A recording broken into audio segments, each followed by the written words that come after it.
Tout le monde, j'espère que vous allez bien. Moi, ça va super. Aujourd'hui, je reviens avec une vidéo qui n'est pas du coaching. C'est juste pour vous informer. Si vous n'êtes pas au courant, un pasteur est actuellement en train d'être jugé pour avoir, c'est même pas assassiné, c'est vraiment massacré euh, pratiquement toute sa famille. Il me semble que de ceux qui restent vivants, il ne reste que la belle-mère de sa femme, sa petite fille et il me semble son fils. Alors c'est une information que j'ai obtenue des chaînes congolaises zéroises, hein, qui a été relayée par des youtubeuses de cette communauté, vu qu'elles comprennent très bien la langue. Alors moi, ben, comme d'hab, hein, je vous informe pour ceux qui ne sont pas au courant, pour ceux qui ne connaissent pas le Lingala ou ceux qui ne suivent pas ces youtubeuses-là, parce que je considère que ce qui s'est passé est suffisamment grave pour ne pas être relayé. Honnêtement, on a entendu des pasteurs qui ont tué leurs femmes, qui ont commis des délits plus ou moins graves, mais l'atrocité de l'acte de cet homme reste tellement incompréhensible que ça nécessitait d'être partagé. En effet, il semblerait que ce couple était enfin, avait des troubles dans leur couple, hein, dans leur foyer, comme beaucoup de couples, et la femme souhaitait se séparer, et lui ne voulait pas. Donc la femme avait une quarantaine d'années, hein, elle avait entre 43, 45 ans, quelque chose comme ça. Et lui, c'était un homme qui avait probablement plus de 60 ans, je pense. D'après ce que j'ai compris, hein, je peux me tromper, hein, excusez-moi si mes informations peuvent être tronquées, mais de ce que j'ai compris de la part de ces youtubeuses-là. Et il semblait qu'il était en précarité financière, je pense. Du coup, enfin, ça marchait plus tellement bien au niveau des finances, je pense. Et quoi qu'il en soit, en tout cas, ça ne fonctionnait pas. Elle souhaitait se séparer. Et il y a eu plusieurs interventions de la famille, mais elle ne voulait pas, elle voulait pas changer d'avis, elle voulait se séparer. Peut-être que elle subissait des choses qui n'allaient pas, et elle trouvait que c'était plus sage de le quitter. Après, on n'est pas dans le couple des gens, on peut pas trop savoir. Mais d'après ce que j'ai compris, ça n'allait pas. Et qu'est-ce qui s'est passé? Il est rentré un soir, il était tout calme, il n'a pas voulu manger ni rien. Et il a attendu que tout le monde s'endort, pour que les voisins s'endorment, que la maisonnée s'endort, que la famille s'endort, pour fermer la porte avec un cadenas, il me semble. Il a fermé la porte d'entrée avec un cadenas. Alors, pour ceux qui sont partis en Afrique, vous savez comment sont un peu les maisons africaines, hein. Il y a toujours la grande cour avec la maison, et puis il y a toujours le gardien, pour ceux qui ont un gardien, bien sûr, qui ferme la nuit avec un cadenas, etc. Et après, comme c'est des grandes... pour la plupart des maisons, c'est des grands murs. Pour escalader, c'est très compliqué, c'est pour les voleurs, etc. Et donc pour ceux qui connaissent pas un peu les maisons, comment elles sont construites en Afrique, et du coup, bah, lui, il a barricadé bien la maison et il a pris un couteau et il s'est dirigé dans la chambre de sa femme et il a voulu poignarder sa femme, mais d'après ce que j'ai compris et entendu, hein, l'enfant, c'était une fille qui était là, présente. Elle a voulu s'interposer parce qu'elle a vu la scène. Il me semble qu'elle était en train de dormir ou qu'elle dormait pas. En tout cas, c'était dans la chambre. Et ce que je vais vous dire là, c'est juste atroce. Il a enfoncé le couteau dans le ventre de sa propre fille et il a remonté. Ouais. Et d'après ce que j'ai entendu par la suite, c'est juste innommable. Il a pris les intestins de sa propre fille et les a déchirés. Donc voilà. Ensuite, il s'en est pris, il me semble, à sa femme. Il me semble que c'est ça. La femme, c'était la suivante. Il a procédé de la même manière. Il me semble qu'il y avait un petit bébé qui était là. Je peux me tromper, hein, mais il me semble qu'il y avait un petit bébé qui était là. C'était un petit garçon. Il a enfoncé le couteau. Il a fait plus ou moins la même chose. Mais entre le temps que la belle-sœur s'interpose entre lui et sa femme, il s'en est pris aussi à la belle-sœur, parce qu'il y avait la sœur de la femme qui était là. Elle, il lui a fait la même chose, à la différence que il lui a carrément arraché un sein. Et une fois qu'il a fait ça, il y avait une autre fille de ses filles qui était là, qui était un peu plus âgée. Elle, ben, quand elle a vu ça, elle a commencé à crier, parce qu'il y a eu des cris entre-temps, forcément. Elle essaie d'escalader la clôture, parce qu'il avait fermé la porte avec un cadenas. Et elle n'a pas pu y réchapper. Pourquoi? Parce que en fait,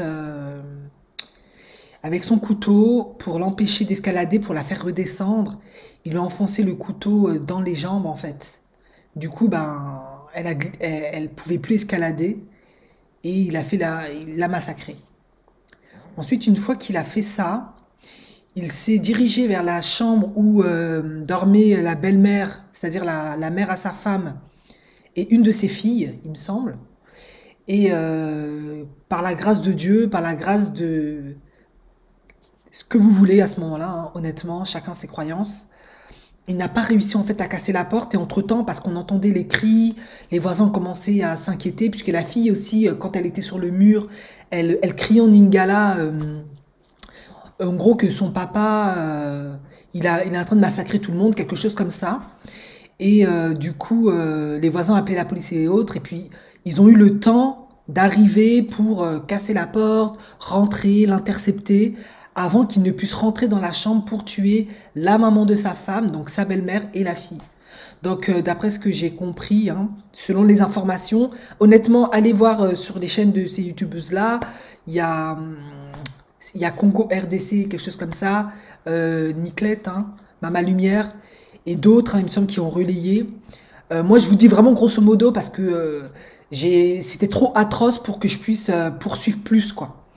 Donc, mais en gros, ce qui est sûr, c'est qu'il a vraiment massacré pratiquement toute sa famille. Ça, c'est vraiment ce qu'il faut retenir de la manière la plus atroce. Et du coup, il a pu être intercepté. Et c'est vraiment les deux qui ont rééchappé. Et puis, il me semble qu'il y a la belle-sœur qui est dans le coma entre la vie et la mort, mais elle est dans un état extrêmement critique. Il me semble que c'est elle, hein. Donc, on pense que ça va pas le faire. Du coup, si vous regardez un peu certaines chaînes YouTube, il est en procès, on peut voir son procès. Et puis, on l'a interviewé, hein, on lui a demandé le pourquoi du comment. Et puis, ce qui était fou, c'est qu'il était extrêmement d'un calme olympien. C'est comme si, je sais pas si c'est le déni ou c'est le, comment on appelle ça? C'est quand on n'est pas réellement là. Je sais pas c'est quoi, mais il est tellement calme et puis il explique qu'est-ce qui s'est passé, pourquoi, comment, les raisons, mais d'un calme. C'est comme si, sans aucun remords, c'est très incompréhensible. Et voilà. Donc voilà, je voulais vous informer de ça. Alors les raisons de son geste sont un peu obscures, hein, parce qu'on peut se dire, mais pourquoi ne pas se séparer si ça ne fonctionne pas? Pourquoi rester? Est-ce que c'est la peur de l'humiliation? Parce que c'est un homme, c'est un pasteur, et puis on sait que les Africains, c'est quand même des hommes qui donnent une certaine fierté. Il avait peut-être peur des qu'on dira tant, de la honte, qu'il perde sa femme, que c'est pas un homme parce qu'il sait pas tenir sa femme, je ne sais pas. Mais son geste est incompréhensible. Maintenant, il y a plusieurs hypothèses qui ont été soumises, hein. Est-ce que c'est son premier crime? Est-ce que c'est pas par hasard un homme qui a l'habitude de pratiquer des rituels? Et donc, dans ce cas-là, lui tuer le sang, c'est pas un problème parce que la maîtrise et la capacité à tuer quelqu'un comme ça, avec autant de dextérité, de ce que moi je sais par rapport aux tueurs en série, souvent lorsque les tueurs en série commettent leur premier crime, c'est très maladroit. Mais après, plus ils s'habituent, plus ils commencent à avoir de l'expérience, plus ils commencent à tellement bien maîtriser leur manière de faire qu'ils développent même des techniques, des empreintes, de manière à ce qu'on... ça devient même un art en fait parfois. Et lui, de la manière dont il s'y est pris, c'est fait avec tellement de calme, de maîtrise, que ben, l'hypothèse a été quand même soumise, en tout cas de la part de ces youtubeuses, hein. Mais j'en parle parce que je trouve que c'est une très bonne hypothèse. Si c'était pas un homme qui avait l'habitude de tuer déjà des humains, est-ce qu'il n'a pas déjà tué des femmes? ou il n'a pas déjà pratiqué des crimes comme ça. Parce qu'on sait que tous les pasteurs ne sont pas comme ça, il ne faut pas tous les indexer. Il y en a qui sont très très bien, mais on sait que beaucoup de pasteurs, pour avoir du succès dans leur église, de l'argent, de la notoriété, ils font beaucoup de pactes et de rituels et de sacrifices, notamment avec les sirènes des eaux et autres. Chacun a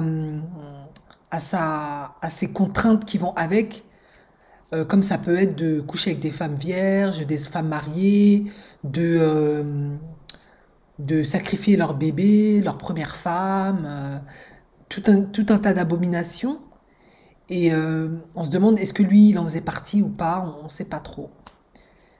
Est-ce que il n'a pas pu honorer un pacte et puis parce qu'il était dans des pratiques obscures et occultes et de la sorcellerie, le démon s'est emparé de lui et puis lui a fait commettre ça, je ne sais pas. Est-ce qu'il est fou? Est-ce qu'il n'est pas fou? Est-ce qu'il est conscient de ses actes? Actuellement, en tout cas, il est jugé et puis il va répondre de ses actes. Et on espère en savoir plus du pourquoi, du comment. Mais quoi qu'il en soit, pour ma part, hein, euh, aucune raison ni excuse ne justifie de massacrer pratiquement toute sa famille. Pour moi, c'est incompréhensible. Honnêtement, j'ai vu ça en Occident, mais en Afrique, c'est la première fois que je vois ça. Peut-être que ça s'est déjà arrivé, mais c'est la première fois que j'entends qu'un père de famille massacre toute sa famille, de surcroît un pasteur.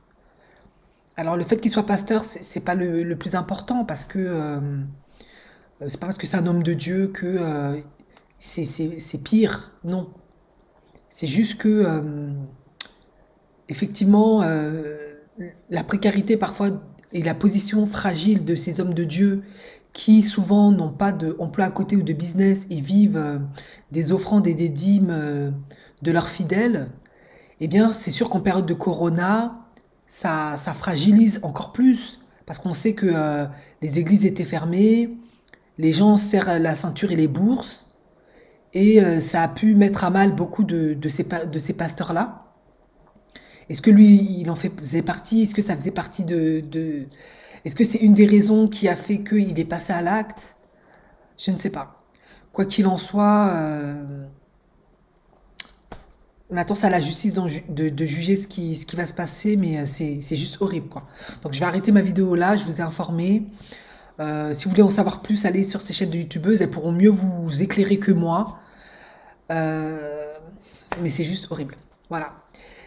Merci de m'avoir écouté et je vous dis à la prochaine vidéo. Ciao, ciao.